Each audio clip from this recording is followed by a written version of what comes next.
जगत पिता महादेव, आपकी पुत्री मनसा आपके उत्तर की प्रतीक्षा कर रही है। आपके लिए तो प्रत्येक संतान महत्वपूर्ण है ना? मैं भी तो आपकी पुत्री हूँ, तो मेरे साथ ये भेदभाव क्यों? ये अन्याय क्यों पिताश्री?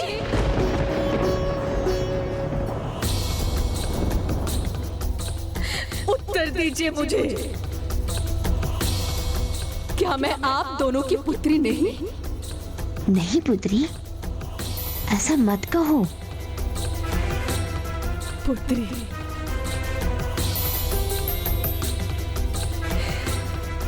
मैं आपकी पुत्री हूं ना माता? तो कहिए,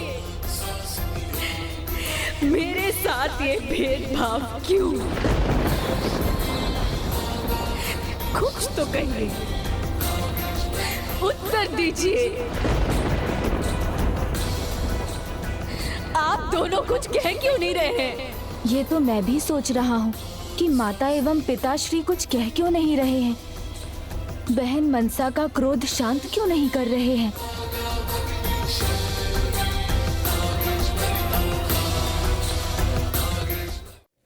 माता ने सबको निमंत्रण देने का कार्य मुझे सौंपा था, किंतु मुझे बहन मनसा का भान ही नहीं था और इसलिए मैंने उन्हें नहीं बुलाया।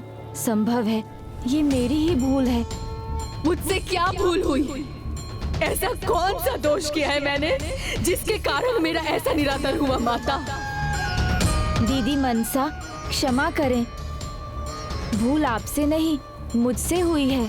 सभी देवी देवताओं को आमंत्रित करने का दायित्व मेरा था और मुझे ज्ञात ही नहीं था कि जो सर्वज्ञाता है, बुद्धिदाता है, प्रथम पूज्य है, जो विघ्नहर्ता श्री गणेश है, उन्हें क्या ज्ञात नहीं था?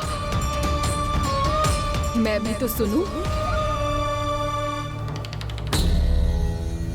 क्या आपको ये नहीं ज्ञात था श्री गणेश कि देवी मनसा आपकी एक बहन है? मुझे तो लगा था कि कैलाश केवल मुझे निमंत्रित करना भूल गया, क्योंकि मुझसे ही कोई भूल हुई होगी। किंतु शूल समान चुभने वाला सत्य तो मुझे अब ज्ञात हुआ कि आपने अपने परिवार की पूजा में केवल देवी देवताओं को ही आमंत्रित किया है।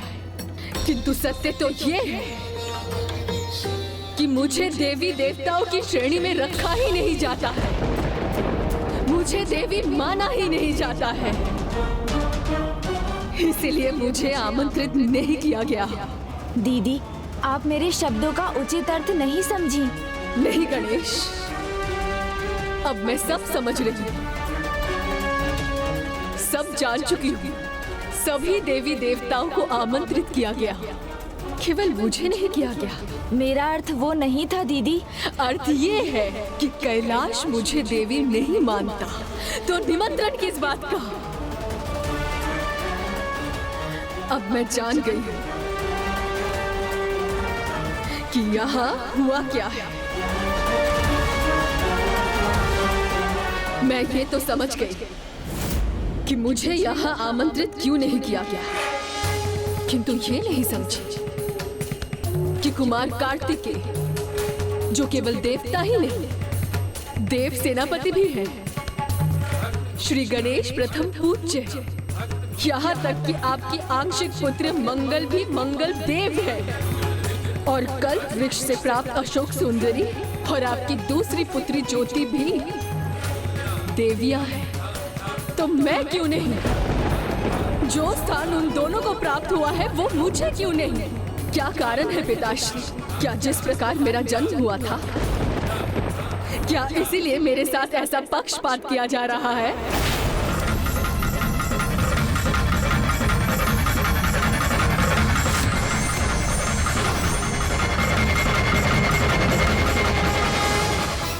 या फिर इसलिए कि मेरा पालन पोषण किसी और ने किया है? कैसे हुआ था इनका जन्म और पालन पोषण माता एवं पिताश्री ने क्यों नहीं किया? किसी अन्य ने क्यों किया? उत्तर दीजिए माता, पिताश्री उत्तर दीजिए। देवाधिदेव महादेव और मां पार्वती के केवल एक पुत्री को देवी नहीं माना जाता। ऐसा क्यों माता?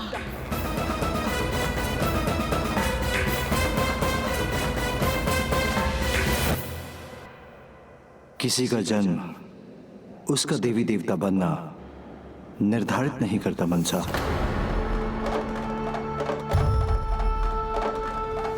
भक्तों का अटूट विश्वास, उनका समर्पण, उनकी श्रद्धा, उनकी निष्ठा, उनकी सच्ची भक्ति ही हमें देवी देवता के पद पर आसीन करती है। अन्यथा उन सच्चे भक्तों के बिना तो हम भी देवता नहीं।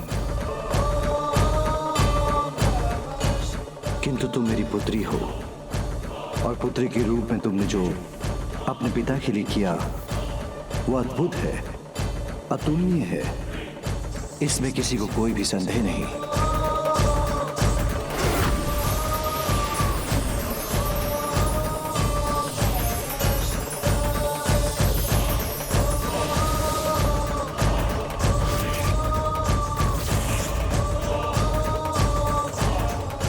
ऐसा क्या किया था मनसा दीदी ने जो इतना अद्भुत था? मैं समझ गई पिताश्री, मैं आपकी पुत्री हूं किंतु देवी नहीं बन पाई। यदि ऐसा है तो आपकी ये पुत्री देवी का स्थान पाकर रहेगी। मेरी भी पूजा होगी, मेरे भी भक्त होंगे पिताश्री। पुत्री, ये इतना सरल नहीं, कहने भर से नहीं, सच्चा भक्त पाने से ही ये संभव होगा। तो बताइए पिताश्री, सच्चा भक्त कौन है, कैसा होता है? जो सदा धर्म के मार्ग पर चले वही सच्चा भक्त है। जो निष्ठा के साथ सदाचार का पालन करे।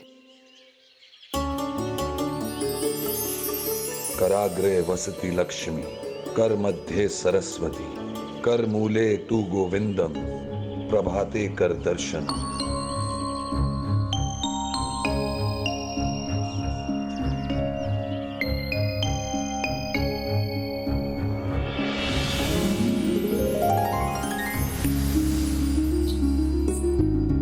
ओम नमः शिवाय, ओम नमः शिवाय।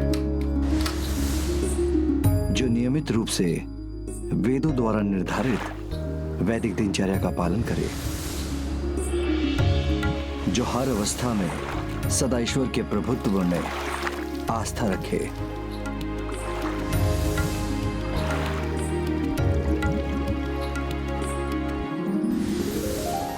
जो अपने सभी दायित्वों को निभाते हुए भी पूजा पाठ और धर्म कर्म से पीछे न हटे। ओम नमः शिवाय, ओम नमः शिवाय।